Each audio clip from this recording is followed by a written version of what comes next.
Planning स्टेजमध्ये असताना नक्की कुठल्या टेस्ट केल्या पाहिजे? हाय, मी Sayali Kalpesh Vaidya, the fertility and pregnancy yoga expert.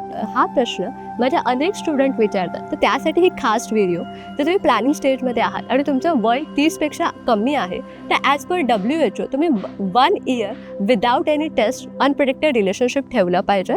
आणि 1 वर्ष असं रिलेशनशिप ठेवून सुद्धा जर तुम्हाला कन्सीव्ह होत नसेल, तर त्या केसमध्ये तुम्हाला तुमच्या गायनॅकशी कन्सल्ट करून काही टेस्ट केल्या पाहिजे. तर त्यातल्या काही पर्टिक्युलर टेस्ट मी तुम्हाला सांगते.